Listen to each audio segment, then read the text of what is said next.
Володимир Полyoviy, прошу вас. So, Deputy Head of the Information and Analytical Center of the Council for National Defense and Security, Volodymyr Polyoviy. Good afternoon. Yesterday, Petro Poroshenko visited with working visit Zhytomyr region, and he got acquainted with the course of military training and the Zhytomyr testing grounds, and he also visited Zhytomyr armored vehicles plant. He emphasized that Ukraine has learned to defend. Today we already can wage war, defend, and do everything in order to stop the enemy. This has allowed us to declare the regime of ceasefire. We need peace, and we will provide for peace. The president said also that as of today, 80% of construction works on the first and second line of defense reinforcements on the line of contact has been made. And according to Petro Poroshenko, the fortifications buildings have to provide not only for security but for relative comfort of the military, including the winter time. There is a special committee set up to coordinate volunteers with the armed forces and National Guards and border troops. However, the situation in the anti-terrorist operation zone remains tense. The terrorists violate the agreements on the ceasefire, and they continue to shell our positions at populated centers.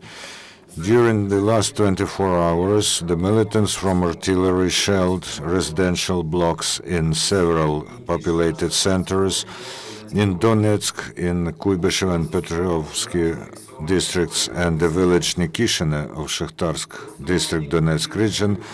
They also shelled some residential blocks from Grad batteries in Lysychansk, next to Lysychansk. The trilateral clearing groups of observers from Ukraine, OSCE, and Russia have the task to observe and document the violations in this zone of the anti-terrorist operation. And here you can see the photo after the detection of shelling in Debaltsevo. And the Russian representatives contacted a local field commander of illegal armed formation. He confirmed that they were firing, but the fire was not stopped because allegedly those who fired were not controlled by this commander. The positions of Ukrainian military were shelled upon next to Debaltsevo, the village of Novoleske and Tonenki in Donetsk region, and the settlement Myrna Dolina of Luhansk region. They also shelled the Ukrainian position next to the city of Shastya, Luhansk region, from mortars and tanks. Yesterday in Donetsk airport, our military have twice repelled attacks by terrorists, which started after shelling from artillery and tanks. All the attacks were repelled with serious losses to the enemy. Yesterday, in the vicinity of Mariupol, they fired on the tactical group of cutters of Coast Guards who went to the sea, to the place where on the 31st of August our cutter drowned as a result of shelling.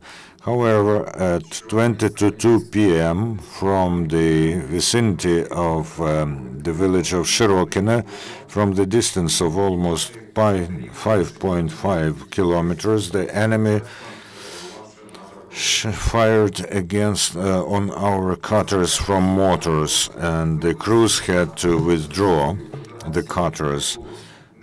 Outside the zone of anti-terrorist operation, there were no combat clashes on the border of Russia, and there were no violations of the airspace of Ukraine. In general, yesterday, 2 Ukrainian military were killed and 6 wounded. About the situation in the populated centers, over the time of the conflict in Donetsk region, because of the actions of terrorists, almost 225,000 pensioners could not receive over 3 billion hryvnia of pension payments. In Donetsk region, in schools and higher educational establishments, the terrorists are forcing education only in the Russian language. In Lugansk, the Russian militants who named themselves Don Cossacks seized the Saint Trinity Cathedral of the Kiev Patriarchate. They drove the priests out of there and said that the temple will be made a dormitory. In Luhansk region, because of terrorist fortification works, the cable of trunk communication of Ukrtelecom was damaged, as a result of which in 5 settlements there was no telephony, and the residents of 12 cities could not use the internet. The damage was liquidated by the repair brigade of Ukrtelecom. The heads of enterprises of the fuel and energy sector receive fictitious resolutions about their resubordination to the militants who just want to disguise the seizure of those enterprises. Criminal cases are launched. In these cases, we call upon people not to fulfill those criminal orders, because this does not free the managers from the responsibility for abetting. The Ministry for Economic Development and Cooperation of Germany has sent into Ukraine the convoy with humanitarian help to the east of the country. The Minister of Economic Cooperation, Gerd Müller, said that the convoy will bring mobile houses, mobile kitchens, radiators, electricity generations, radiators, winter clothes, blankets, sleeping bags, and hygienic sets. The total amount, it costs $12 million. And this convoy will arrive at Polish-Ukrainian border on the 7th of October. The minister emphasized that this is a signal of solidarity and that the people of Ukraine can count on Germany as on a responsible, reliable partner. Today there's the month of the so-called truce. Do we have any amount of people who were killed? Will be considered a truce again? Because yesterday on the celebration, during the celebration of 6 months of Novorossiya, they said that in a year they will celebrate the seizure of more territory.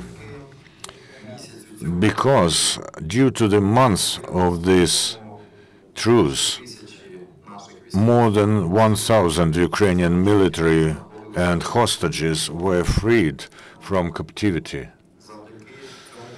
Due to this truce,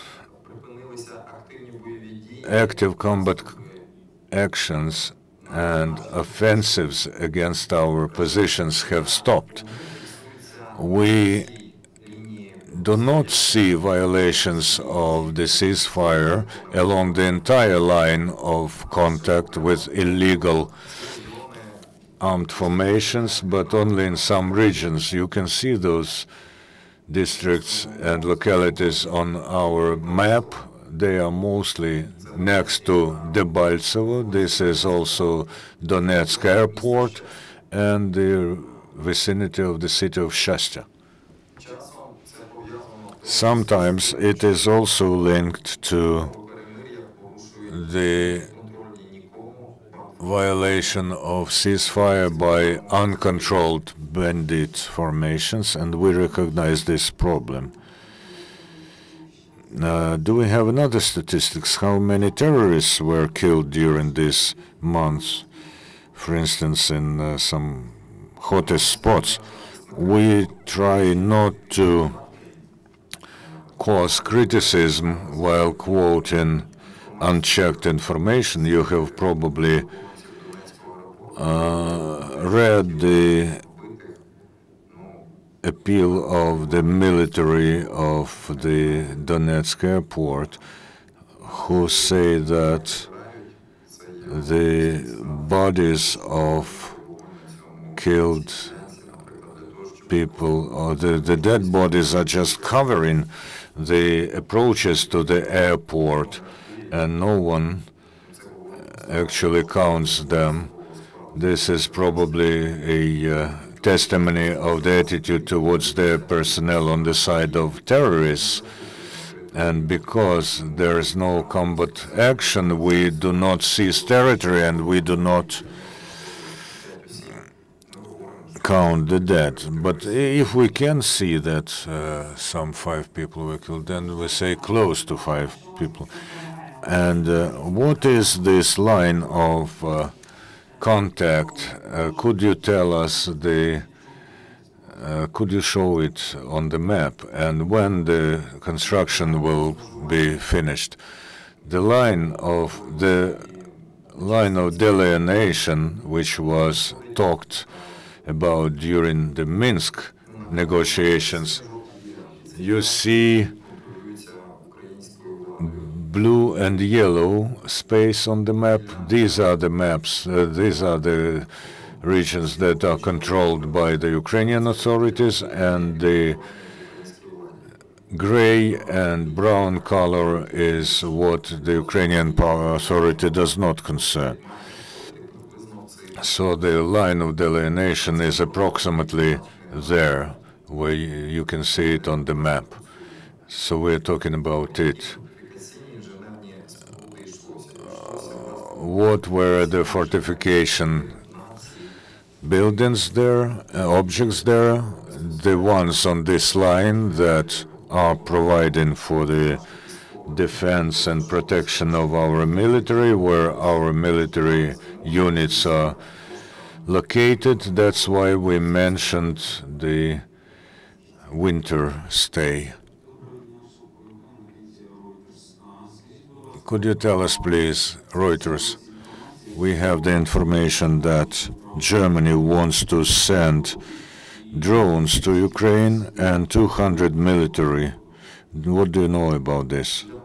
I can tell you only what we told before, that during the trilateral talks and bilateral talks, Germany really was talking about drones that should have come to the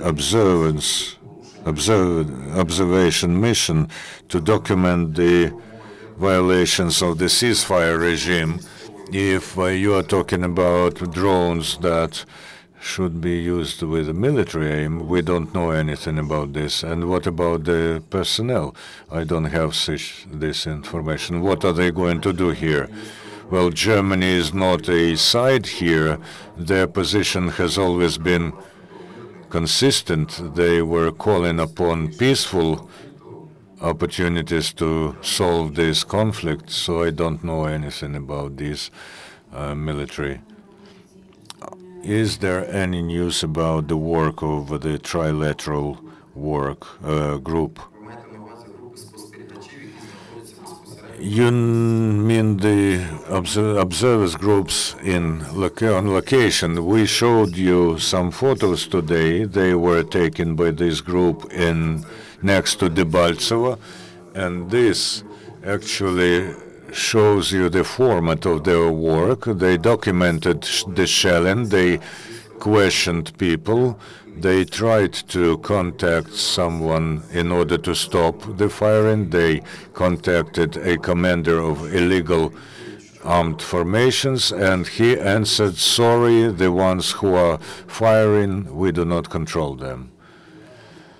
And how they convey this information. The information is generalized, and then the three sides get this: Ukraine, OSCE, and Russian Federation. Any other questions? No questions. Thank you, Mr. Polyoviy.